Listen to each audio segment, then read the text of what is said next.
Thank you, Madam Chair. I rise to offer my amendment that utilizes the Holman Rule to reduce the salary of EPA Administrator Michael Regan to $1. On his watch, Administrator Regan has used the EPA to impose Green New Deal policies such as electric appliance and EV mandates, power plant closures, strict regulations on American energy production, and environmental justice initiatives. When the Holman Rule was originally put in place years ago, it was meant to identify people who had committed crimes, and we've had some of those that have been fired. It wasn't meant to identify people who had policy differences. Those are what elections are about. Anybody who suggested that on this side of the aisle that we were going to elect the Biden administration, the Biden-Harris administration, that the policies that they enacted were going to be things we supported, I think we're living in a different world. In my home state of Colorado, out-of-touch Denver and Boulder leftists voted to reintroduce gray wolves. Since then, 10 wolves were reintroduced in December, and 8 have confirmed wolf livestock depredations and 6 separate incidents involving wolf attacks in Colorado just this month. My Trust the Science Act delists the gray wolf from the federal endangered species lists and returns the issue of the wolf management to states and tribal wildlife agencies. Once again, Republican leadership has taken an opportunity to vilify an endangered species today here on this floor, to sacrifice it to their precious industry groups. Guns, oil, and polluters. That has come to be what the GOP stands for, at least in this Congress. Last summer, they rushed to the House floor with bills to increase the extinction risk of the lesser prairie chicken and the northern long-eared bat. Today, it is the iconic gray wolf. Do my Republican friends truly have nothing better to do with their time, with the time of this body? We should be working on issues that make a difference to everyday life in America. But this Congress has been mostly about Republicans fighting with each other in a circular firing squad, and the only time they seem to take a break from that is when they want to do something to enrich the wealthiest Americans, harm the environment, or now to kill wolves. I rise in favor of my amendment, which would prohibit federal funding for the Countering Group Extremist Activity Working or implement any recommendations from the group. In 2021, Democrats and the Biden regime unjustly used January 6th to prop up this woke working group to provide cover for unjustly targeting members of our military. Under the Biden regime, DEI instruction and management has reached new heights that threaten to weaken the bond between America's armed forces and its civilian leadership and undermine our military effectiveness and readiness. All of our men and women in uniform deserve to have the best tools needed to carry out their mission to support and defend the Constitution of the United States. Unfortunately, liberal ideology undermines this mission. In order to stand up to China, Russia, terrorists, our military needs to project strength, not cultural wokeness. Mr. Chair, to be clear, January 6th was an attack on America, our democracy, and this institution which we have all taken an oath to serve. This shouldn't be controversial, but service members who swear an oath to the Constitution should not try to overthrow the United States government. My colleagues allege that the department's efforts to counter extremist activities unfairly targets conservatives. There's nothing in the Countering Extremist Activity Working Group's final report to substantiate that allegation, because violent extremism, regardless of its political or partisan leaning, is a danger to all of us and to this democracy. But there can be no denial that far-right extremism is surging across the country at a much higher level than that of left-wing extremism. A recent study showed that violent extremist acts in the United States were far more likely to be associated with far-right ideologies like white supremacy than for any far-left alternative. In fact, the level of violence perpetrated by right-wing extremists in this country is on par with, if not higher than, that of Islamist extremists. In our country, where service members have access to critical national security information and assets, individuals motivated by extremist ideologies can pose an outside threat to our national security when they move beyond fair and legal expression of contentious issues and into subversive or even violent actions. It is past time we put America and Americans first. Joe Biden and his regime are shelling out benefits to illegal immigrants like Oprah Winfrey on her show. Everyone gets a vote. Everyone gets recognized, even if you're here illegally. In New York, aliens are receiving $53 million in free prepaid debit cards. In Denver, Colorado, aliens get 6 free months of housing. And now they want to hand them seats in Congress to buy their lifelong allegiance to the Democrat Party. Americans deserve to have their voices fully represented, not diluted by illegal aliens. I'm proud to be a co-sponsor of this legislation, and I urge my colleagues to vote in favor of this bill. Mr. Speaker, I yield back.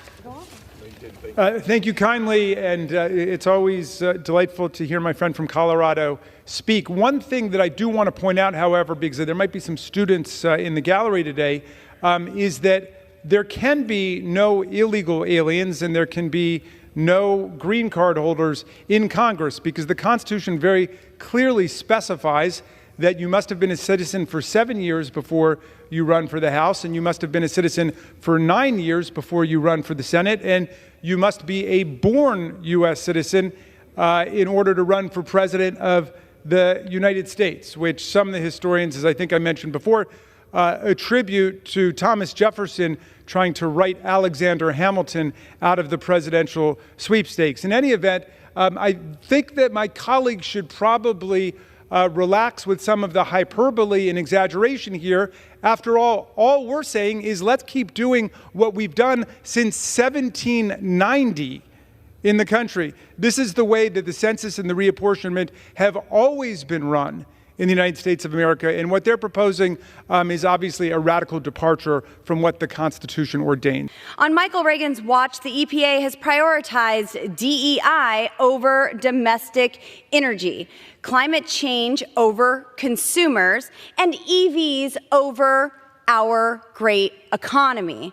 In a hearing with the Oversight and Accountability Committee, he was unaware that the EPA has never formally been authorized by Congress, something that someone who oversees an agency should know. Is it true that the EPA has never obtained formal legislation, authorization legislation from Congress? It's never been authorized by Congress.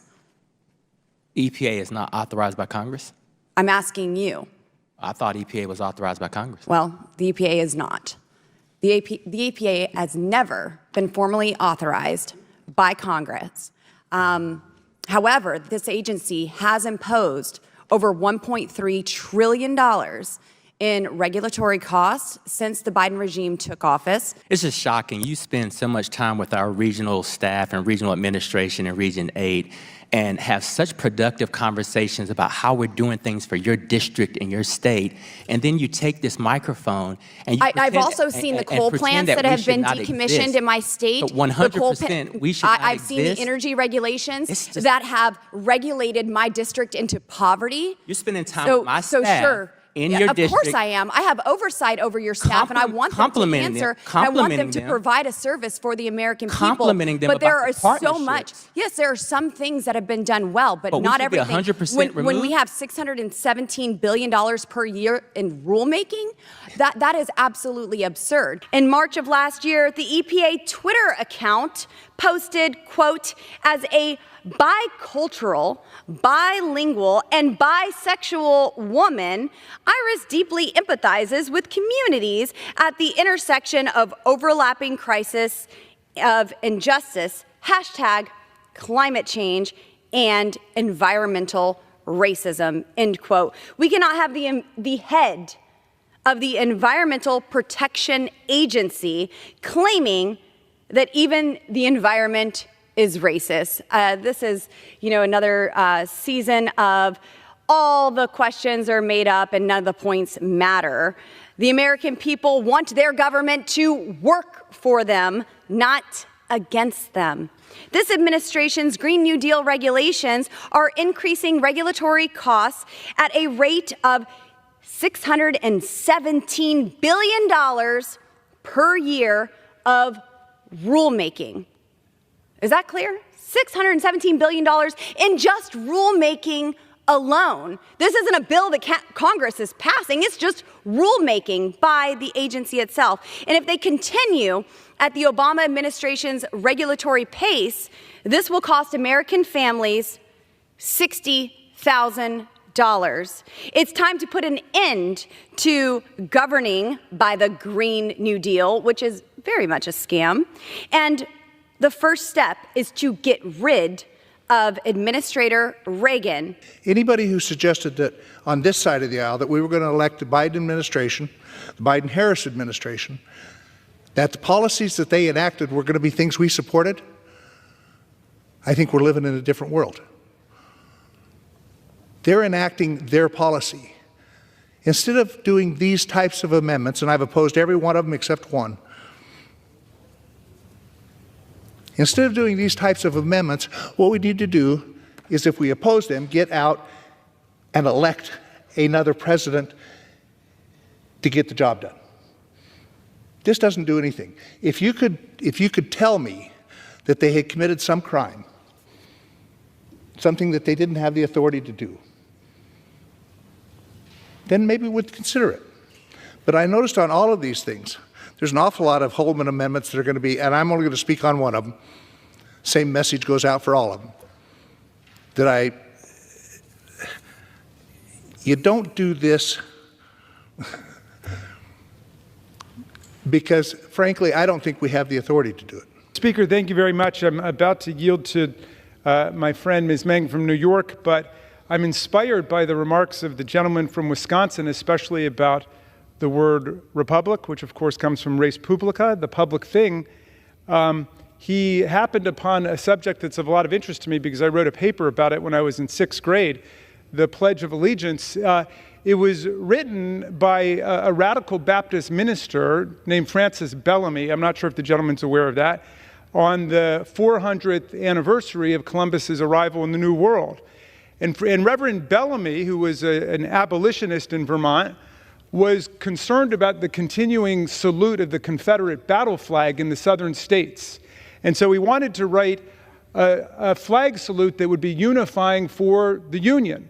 And he wrote, "I pledge allegiance to my flag of the United States of America and to the republic for which it stands, one nation with liberty and justice for all." And you notice what is not in there. He did not have under God. That was added in 1954 by Congress, several weeks after the Supreme Court's decision in Brown versus Board of Education. But in any event, I'm not quite sure what the relevance is of the gentleman's invocation of the Republic or of Ben Franklin and the famous vignette about him saying, if you can keep it. Ben Franklin was, of course, a big supporter of immigration to the country, although he did display an anti-German bias in some of his writings. But I'll tell you a little story about Ben Franklin that might be of relevance to what the gentleman's talking about. Apparently, because I just did a tour in Philadelphia with the Ben Franklin people up there, and we learned this wonderful story. He made a loan to a friend of his for $100, and then he recorded in his diary that this gentleman he made a loan to for $100, Josiah, was always disappearing behind a tree or a building whenever Ben came along. And he finally caught up with them and he said, "Josiah, you know, I loaned you $100, and I'm wondering, am I going to be able to get my principal back, or at least the interest?" And Josiah said, "Well, Ben, look, the $100 is well invested somewhere else, so you don't have to worry about that." And Franklin said, "Well, what about the interest?" He said, "Well, I forgot to tell you that it's against my religion to pay interest, so I can't pay you the interest." So Franklin said, "You mean to tell me it's against your principal to pay me the interest, and it's against your interest to pay me the principal?" And Josiah said, "Well, that's right." So Franklin said, "Well, I can see I'm not going to get either."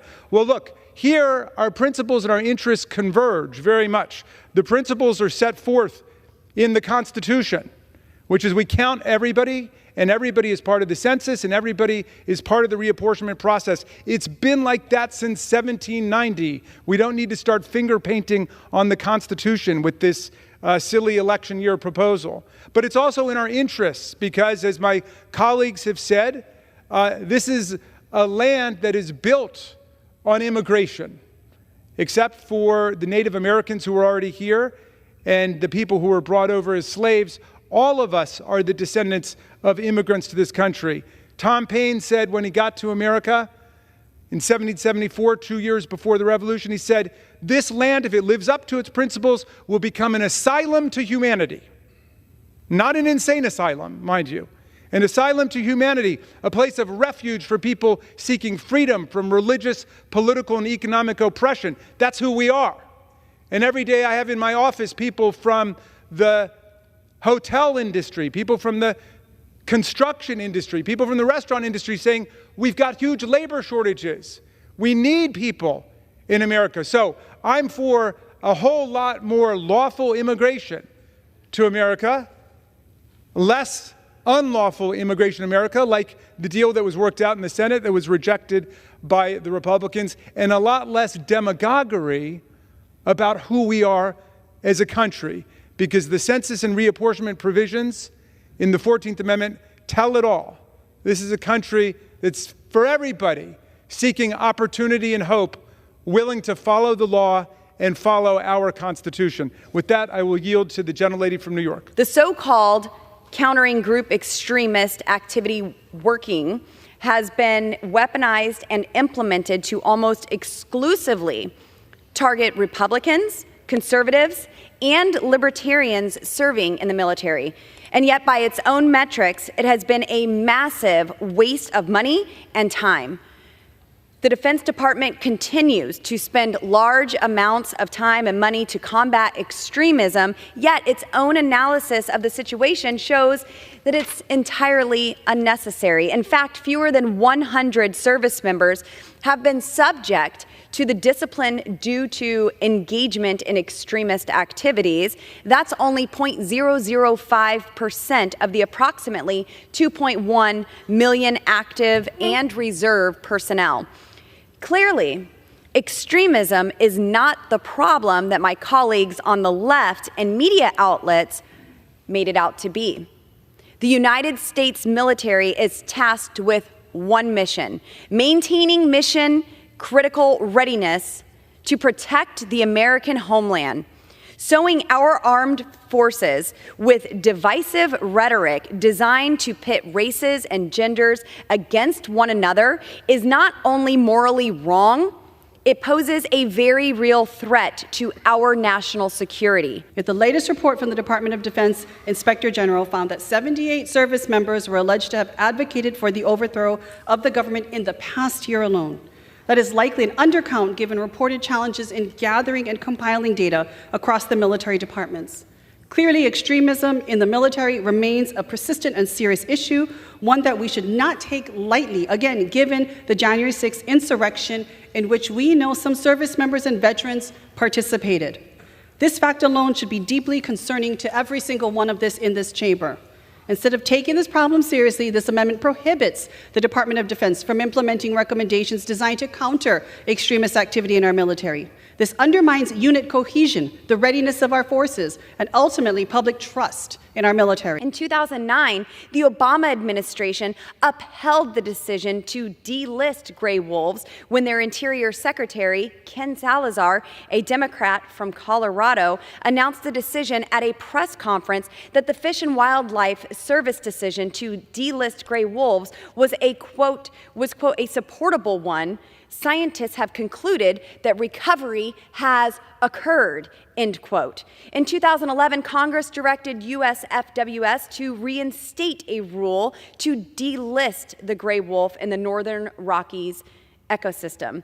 In 2013, the Obama administration proposed delisting gray wolves in the lower 48 states. In November of 2020, scientists and nonpartisan career employees at the Department of Interior once again found gray wolves were fully recovered and once again issued a rule that returned management of gray wolf populations to state and tribal wildlife agencies.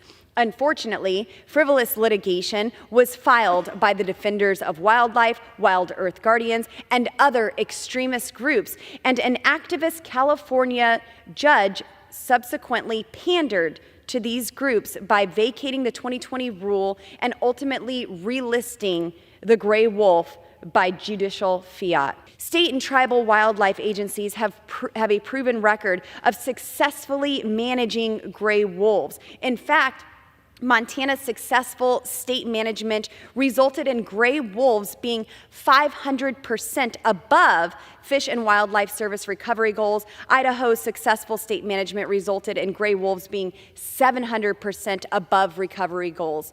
There are now, as estimated, up to 6,000 wolves in the lower 48. Furthermore, there are an estimated 7,000 to 11,000 gray wolves in Alaska, and there are an estimated 30,000 gray wolves in Canada. Again, an endangered species list success story. Let's do as my bill says, trust the bipartisan science, and pass this bill so we can finally delist the fully recovered gray wolf and focus scarce taxpayer funding on endangered species that actually need help being recovered. Thank you, Mr. Speaker. I yield. This bill is falsely named. It's called the Trust the Science Act. And it would legislatively delist the gray wolf in the Endangered Species Act in the lower 48. That is not something that is done based on science. It is something this bill would do by political fiat. The gray wolf is one of America's most iconic species. And while it is making a comeback, the science and the facts on the ground tell us that it still needs help. This bill would make it so that not a single gray wolf in the United States, in the entire country, would be protected by the Endangered Species Act. Yes, it is true that the Yellowstone, the National Park wolf reintroduction, is one of the great success stories of the ESA. We saw that as apex predators, wolves help to rebalance and revitalize vibrant ecosystems and flourishing wildlife populations in one of the crown jewels of our national park system. The ESA has kept the wolf from going extinct. We've gone from only several hundred wild wolves in America, and these were inhabiting northern parts of Michigan and Minnesota, to approximately 7,500 wolves today, with populations in at least 11 states. That is the ESA in action.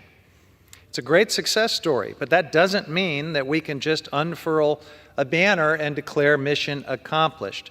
And certainly not when folks who took wolves to the brink of extinction are ready to rev up the wolf-killing machine once again and put us right back on that path to extinction. Wolf numbers have grown in the western United States, but the ESA rightly requires more than just population counts for delisting. Otherwise, we can quickly devolve right back to where we started.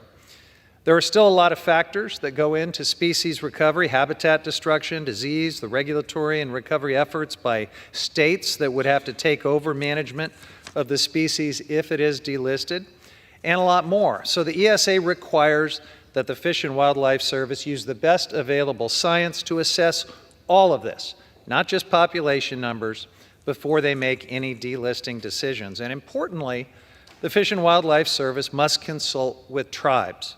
Right now, the service is following these processes and developing a recovery plan. But if this bill was signed into law, all of that would be skipped. They would have to ignore any scientific evidence of remaining threats to the wolf. And this is the danger of legislatively delisting a species. While I believe my colleagues are capable of going onto Google and pulling up some population numbers on gray wolves, it is pretty brazen to suggest that they, as members of Congress, are more qualified than the scientists and experts with years of training to determine if a species is actually recovered.